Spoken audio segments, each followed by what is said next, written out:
dong. 17 April. 17 April. Hari Rabu kan? Pastilah. Pasti dong. Saya ingin Negeri ini bersih dari korupsi. Aku ingin Kita hidup damai. Aku mau Indonesia makmur dan kemiskinan bisa berkurang. dan berprestasi di tingkat dunia. Ayo nyoblos. Rabu. 17 April 2019. Ayo nyoblos.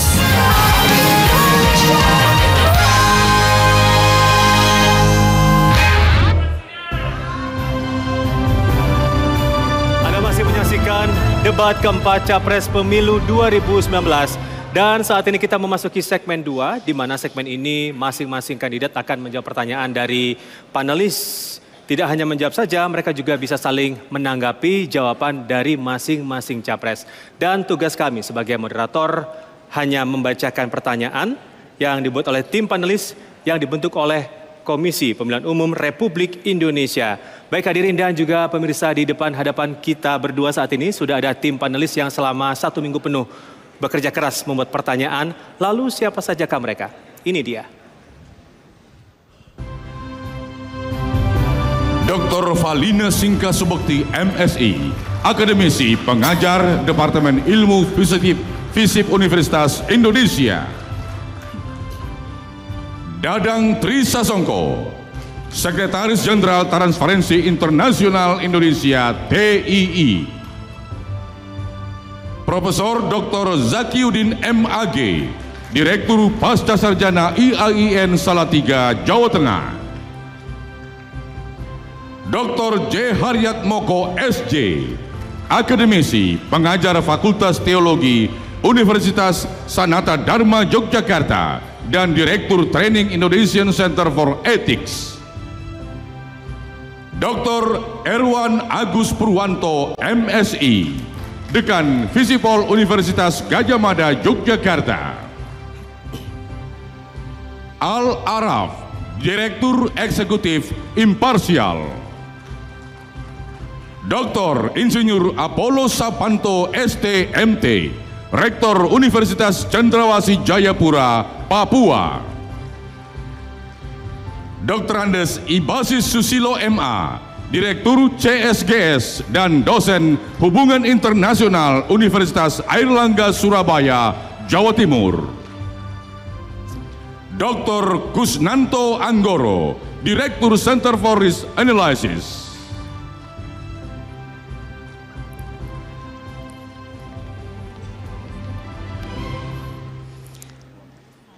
Baik hadirin dan pemirsa, itulah tadi ke-9 panelis yang telah bekerja keras untuk merumuskan pertanyaan pada malam hari ini.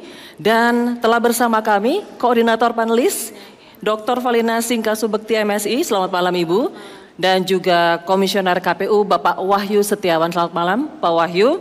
Baik, kini kita saatnya membuka kotak transparan berisi 4 pertanyaan yang telah terpilih dalam undian tadi. Kami persilakan Bapak Ibu. Silakan Bapak. Ya hadirin, kami informasikan bahwa pertanyaan tadi telah diundi sebelumnya dan disaksikan oleh TKN 01 serta BPN 02. Kami persilakan Pak Wahyu untuk menunjukkan kunci gemboknya. Silakan Bapak. Masih disimpan rapat oleh Pak Wahyu sejak pengundian tadi.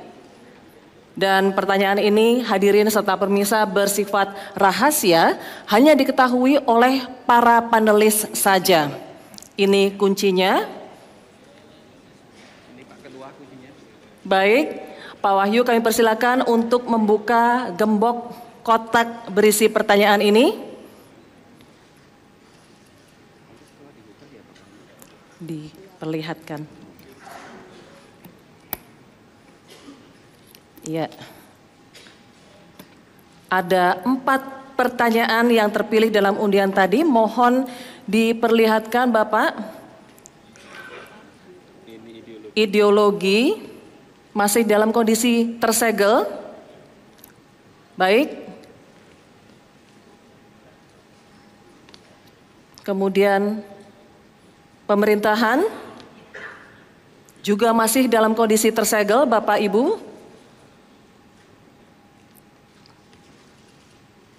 Ya, amplop yang ketiga kategori pertahanan dan keamanan juga masih dalam kondisi rapat tersegel. Kemudian yang terakhir, pertanyaan untuk kategori hubungan internasional masih dalam kondisi tersegel juga. Terima kasih Pak Wahyu. Mohon berkenan diletakkan kembali, ya urutannya, untuk nanti kami bacakan. Terima kasih Bapak Wahyu Setiawan dan Ibu Valina. Tidak, nanti akan kami bacakan. Terima kasih Bapak Ibu, kami persilakan untuk kembali ke tempat duduk. Baik, hadirin dan juga pemirsa, baru saja kita menyaksikan pembukaan kotak transparan yang berisi pertanyaan yang nantinya akan dibacakan oleh kami selaku moderator dan akan dijawab oleh para kandidat. Dan langsung saja kita akan mulai debat keempat Capres Pemilu 2019 dan di segmen ini akan dipandu oleh rekan saya Retno Pinasti. Silakan Retno. Terima kasih Zulfikar Nagy. Baik hadirin dan pemirsa, kita akan mulai debat pada malam hari ini dengan tema ideologi. Bapak-bapak, saya akan mengambil amplop tema ideologi yang terpilih dalam pengundian tadi adalah amplop B. Dapat kita saksikan bersama, kondisinya masih tersegel. Dan saya ingatkan kembali, di segmen ini para capres akan menjawab pertanyaan dari tim panelis yang berada di dalam amplop ini. Dan kemudian juga diberi kesempatan untuk saling menanggapi jawaban masing-masing. Pertanyaan panelis ini Bapak-bapak akan saya bacakan sebanyak 1 kali, tidak akan diulangi kembali. Dan saya ingatkan waktu untuk menjawab adalah 2 menit nanti di saat Bapak-bapak berbicara. Kami sebagai moderator akan mengingatkan jika durasi masih tersisa dan kami juga akan mengingatkan jika waktunya habis. Baik Bapak-bapak, kita buka amplop untuk tema ideologi. Bismillahirrahmanirrahim.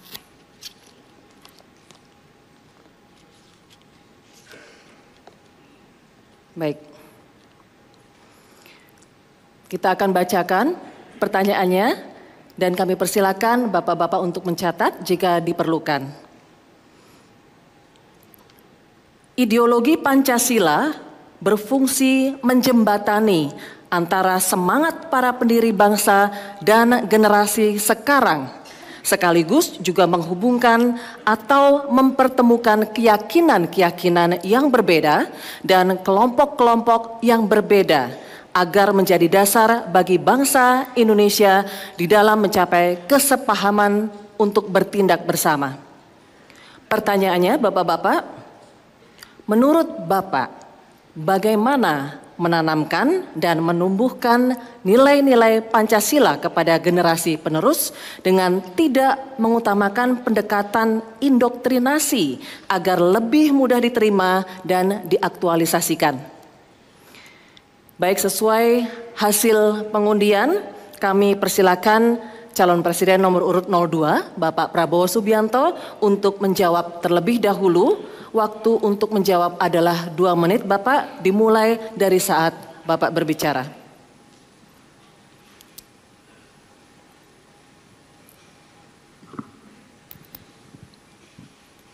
Baik, pertanyaan bagaimana kita menanamkan Pancasila di masyarakat kita tanpa pendekatan indoktrinasi.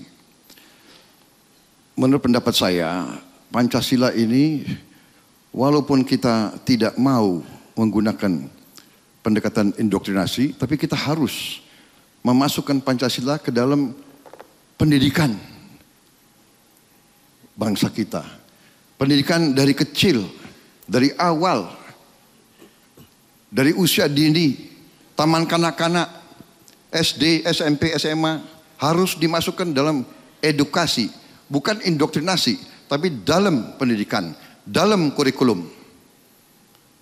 Baru dengan demikian kita ada pemahaman yang universal, yang bisa disepakati. Karena ini adalah kesepakatan bangsa. Ini adalah yang menjadikan kita negara merdeka. Jadi generasi penerus harus mengerti dari mana datangnya Republik Indonesia. Walaupun tidak bersifat indoktrinasi, tapi harus bersifat edukatif, harus dimasukkan ke dalam program pendidikan. Seterusnya sampai pendidikan lanjut S1, S2, S3. Ini pandangan saya. Baru dengan demikian kita bisa menanamkan Pancasila di generasi-generasi penerus kita. Dan terutama para pemimpin harus memberi contoh, mempersatukan, menyejukkan, memberi contoh dalam masalah edukasi ini. Dalam memilih orang tidak boleh mandang suku, agama, ras. Dalam menjalankan politik harus politik persatuan, bukan politik pecah belah, bukan politik cari kesalahan, bukan politik cari perbedaan. Terima kasih. Demikian. Bapak Prabowo Subianto, waktunya habis. Mohon tenang pendukung Capres 02, nanti ada waktunya sendiri. Terima kasih. Berikutnya kami persilakan Capres nomor urut 01 Bapak Joko Widodo untuk menjawab pertanyaan yang sama. Waktunya juga sama Bapak, 2 menit dimulai dari saat Bapak berbicara. Tadi di depan sudah saya sampaikan bahwa Pancasila adalah kesepakatan para pemimpin bangsa dari berbagai suku, agama, ras, golongan, dari berbagai daerah, dari berbagai organisasi. Sejarah-sejarah mengenai diruskannya Pancasila, dibangunnya Pancasila ini harus diberikan di dalam pendidikan-pendidikan anak-anak kita sejak, bukan dari TK, sejak dari PAUD, TK, SD, SMP, SMA, SMK, universitas, S2, S3. Tetapi yang paling penting adalah bagaimana memberikan pendidikan Pancasila ini dalam kehidupan kita berbangsa dan bernegara. Anak-anak harus diberitahu bagaimana bertoleransi, karena kita ini memiliki 714 suku. Anak-anak juga harus diberitahu bagaimana berkawan dengan saudara-saudara kita sebangsa dan setanah air yang memiliki lebih dari 1.100 bahasa daerah yang berbeda-beda. Anak-anak juga harus diberitahu bagaimana bertoleransi, karena kita ini berbeda-beda agama. Kehidupan sehari-hari, dalam kehidupan sehari-hari seperti itulah sebetulnya yang ingin terus kita lakukan pendidikan-pendidikan. Dan kita telah membentuk Badan Pembinaan Ideologi Pancasila, tetapi ini harus kekinian, bukan indoktrinasi lagi, harus kekinian. Bisa dilakukan lewat visual-visual baik yang ada di Facebook, baik yang ada di Instagram, baik yang ada di Twitter, dengan cara-cara sehingga relevansi antara Pancasila dan anak-anak muda ini bisa sambung. Baik, terima kasih. Terima kasih Pak Jokowi. Baik, mohon tenang, pendukung Capres 01, mohon tenang. Boleh mohon tenang pendukung Capres 01 karena kita masih akan melanjutkan. Baik, kita lanjutkan kembali. Kini giliran Capres 02 Bapak Prabowo Subianto untuk menanggapi jawaban dari Capres 01. Waktunya 1,5 menit Bapak, dimulai dari saat Bapak berbicara.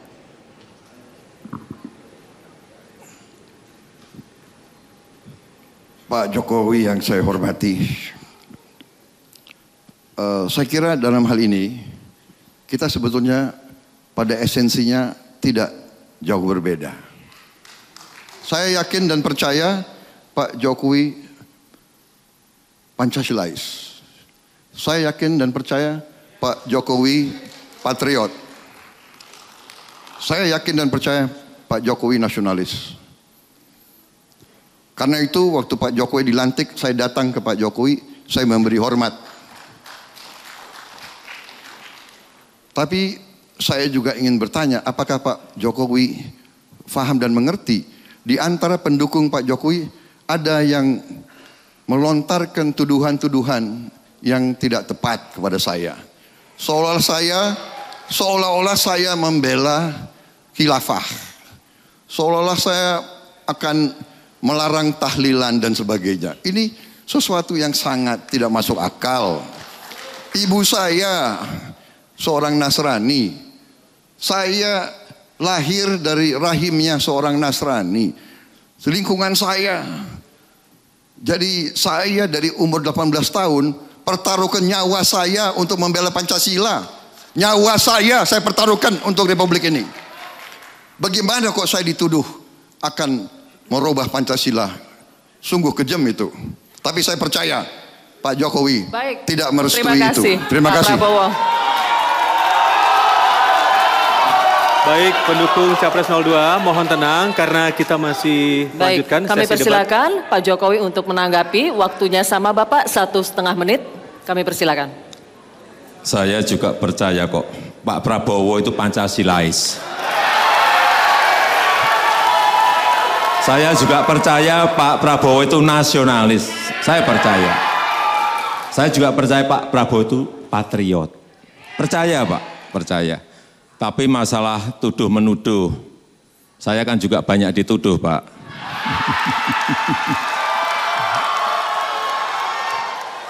Empat setengah tahun ini saya juga dituduh Pak Jokowi itu PKI. Ada yang menuduh seperti itu. Saya juga biasa-biasa saja, nggak pernah saya jawab. Yang paling penting, marilah kita bersama-sama membumikan Pancasila, sehingga dalam kehidupan sehari-hari kita ini pemimpin-pemimpin bisa memberikan contoh-contoh yang baik. Tidak saling menghujat, tidak saling menghina, tidak saling meremehkan, tidak saling menjelekkan. Yang itu sekarang ini kita lihat, saya ngomong apa dengan di politikus-politikus kita. Kenapa tidak memberikan contoh-contoh yang baik? Bagaimana sopan santun, tata krama, saling bertoleransi, saling berkawan, saling bersahabat. Kenapa tidak seperti itu yang kita lakukan? Sehingga contoh kepada anak-anak muda bisa kita Terima kasih berikan Bapak Joko Widodo. Waktunya sudah habis. Telah dijawab oleh kedua kandidat. Pertanyaan dari panelis dengan tema ideologi, dan kini kita akan bergeser ke tema kedua, yakni tema pemerintahan. Saya akan kembali mengambil amplop dari dalam kotak. Untuk tema pemerintahan, yang terpilih dalam undian tadi adalah amplop A. Dapat Bapak Ibu saksikan masih dalam kondisi tersegel. Dan sebelum kami mulai membacakan pertanyaan tema pemerintahan ini, kami akan ingatkan kembali Bapak-Bapak, waktu untuk menjawab adalah 2 menit, dimulai saat Bapak-Bapak berbicara, dan kami sebagai moderator akan mengingatkan jika masih ada durasi, dan begitu pula jika waktunya sudah habis. Kita akan buka amplop berisi pertanyaan dengan tema pemerintahan.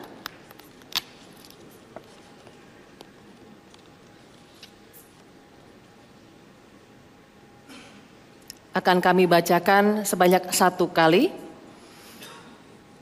Dalam menghadapi tantangan revolusi industri 4.0, pemerintah perlu memanfaatkan teknologi informasi untuk dapat membangun tata kelola pemerintahan berbasis teknologi informasi atau electronic government.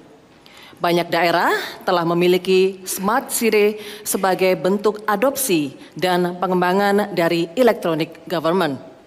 Pertanyaannya, bagaimana visi dan strategi Bapak-Bapak dalam memanfaatkan keberadaan Smart City dan electronic government agar pelayanan publik semakin responsif dan relevan dengan kebutuhan masyarakat dan mampu meningkatkan keunggulan kompetitif bangsa Indonesia? Baik, untuk pertanyaan dengan tema pemerintahan ini, kami persilakan Capres nomor urut 01, Bapak Joko Widodo untuk menjawab terlebih dahulu. Waktu untuk menjawab sama 2 menit Bapak, dimulai dari saat Bapak berbicara. Tadi di depan sudah saya sampaikan bahwa ke depan diperlukan pemerintahan DILAN, digital melayani. Karena yang namanya pelayanan bukan hanya melayani, tapi kecepatan itu sangat diperlukan. Sehingga diperlukan yang pertama, yang namanya reformasi dalam bidang pelayanan, lewat pelayanan yang berbasis elektronik, e-government, e-procurement, e-budgeting, sangat diperlukan dalam menyiapkan era digital ke depan. Yang kedua juga penyederhanaan dan penajaman kelembagaan. Tidak perlu banyak-banyak lembaga kita ini. Di dalam pemerintahan 4,5 tahun ini telah kita bubarkan 23 lembaga yang ada.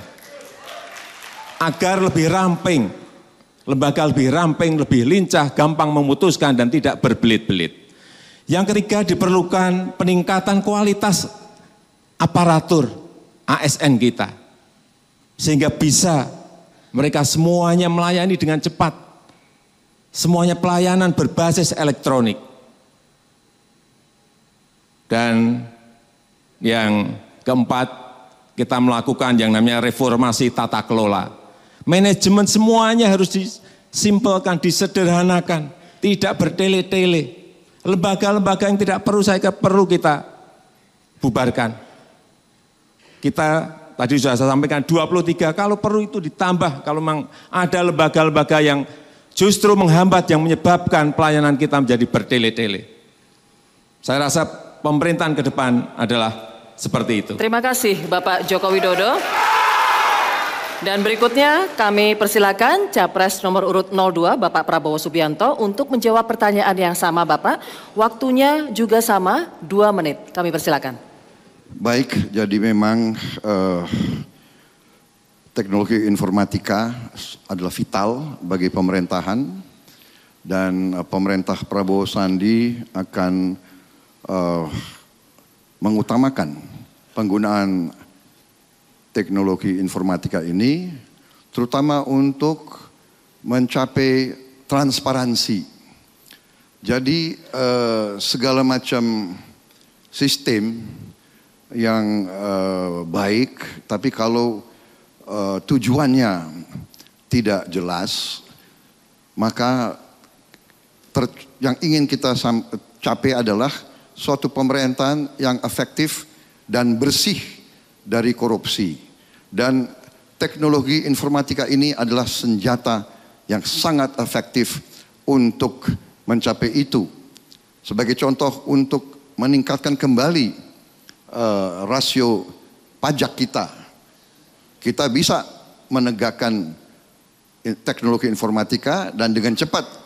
Sekarang yang rasio pajak itu sudah turun di sekitar 10%, kita akan bisa kembalikan 16%. Dengan demikian kita bisa dapat banyak lagi uang yang dihemat, kemudian bisa kita perbaiki kesejahteraan pemerintah. Terutama perbaiki gaji-gaji dan kualitas hidup pegawai-pegawai aparat pemerintah kita. Jadi demikian yang kita gunakan, teknologi informatika adalah keharusan dan harus kita laksanakan. Kita harus mempunyai mungkin single identity card. Gak usah terlalu banyak kartu, 1 kartu cukup untuk melaksanakan fungsi-fungsi yang besar. Tapi terutama tujuan pemerintah itu adalah kesejahteraan rakyat. Ini yang harus kita pegang. Teknologi kalau tidak untuk kesejahteraan rakyat, untuk apa? Baik, terima kasih mahal-mahal Pak Prabowo. Dan boros. Waktunya bahkan habis Bapak. Tidak bermanfaat. Terima kasih. Selanjutnya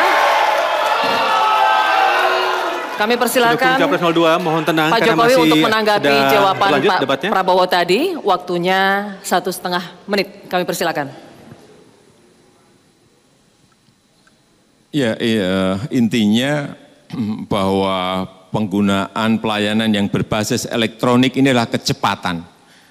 Karena ke depan negara yang besar tidak menguasai negara kecil, atau negara yang kuat menguasai negara yang lemah. Tetapi negara yang cepat akan menguasai negara yang lambat. Oleh sebab itu kita harus menyiapkan negara kita yang harus cepat memutuskan, cepat merespons setiap perubahan-perubahan yang ada. Dan itu hanya bisa dilakukan kalau kita menyiapkan pemerintah kita, e-government kita, e-procurement kita, e-budgeting kita, e-planning kita betul-betul terkoneksi dari pusat ke provinsi, ke kabupaten dan kota ini bisa sambung online semuanya. Inilah yang dalam proses kita siapkan dan kita harapkan dengan kecepatan itu pemerintahan menjadi sangat efektif, cepat melayani, cepat merespons setiap perubahan-perubahan yang ada. Dan perlu saya sampaikan untuk masalah perpajakan kita sekarang sudah online. Saya kira kita menyampaikan SPT sekarang juga sudah dengan online, tidak usah ke kantor pajak, dari rumah saja bisa. Inilah proses yang terus akan kita kerjakan sehingga nantinya pusat, provinsi, kabupaten dan kota itu sambung semuanya. Setiap perintah juga bisa cepat direspon dari pusat sampai ke kabupaten dan kota. Waktunya habis, terima kasih Pak Jokowi.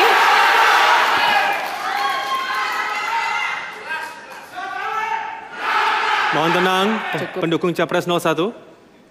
Baik, kini giliran Pak Prabowo Subianto untuk menanggapi. Waktunya sama Bapak, 1,5 menit. Kami persilakan. Baik, saya kira kita tidak ada perbedaan pandangan dalam garis besar, tetapi yang harus kita utamakan terutama adalah tujuan daripada pemerintah itu sendiri. Yang saya katakan tadi adalah teknologi, sistem, ya hardware atau software bisa. Tetapi kalau tujuan pemerintah itu tidak jelas, maka terjadilah kerugian-kerugian besar bagi suatu negara. Saya dari awal mengatakan, ya, dan saya ulangi lagi, masalah bangsa ini adalah kekayaan kita tidak tinggal di Indonesia. Dengan sistem yang hebat bagaimanapun, kalau tidak ada political will dari pemerintah untuk merubah arah orientasi sistem ekonomi, saya kira indah-indah saja.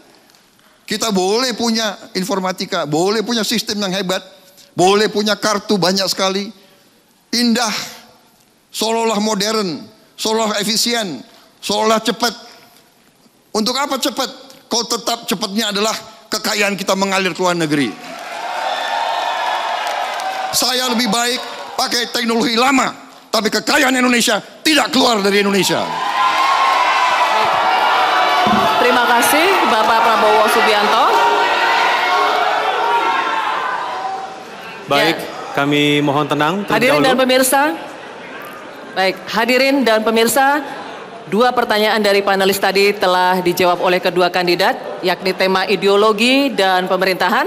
Kini kami berikan kesempatan kepada para pendukung untuk memberikan apresiasi kepada kedua kandidat.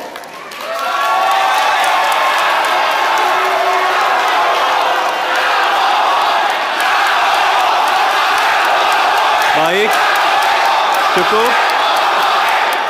Baik, cukup untuk pendukung Capres 01 maupun pendukung Capres 02. Kami mohon tenang kembali. Waktu untuk memberikan apresiasi cukup. Boleh tenang kembali, pendukung Capres 01. Terima kasih. Terima kasih. Kita akan lanjutkan kembali. Baik, kita lanjutkan kembali. Hadirin dan pemirsa, di segmen berikutnya masih ada 2 pertanyaan lagi dari panelis, yakni dengan tema pertahanan dan keamanan serta hubungan internasional. Dan segmen ketiga ini akan dipandu oleh rekan saya Zulfikar Nagy. Karena itu jangan kemana-mana, tetaplah di debat keempat Capres Pemilu 2019.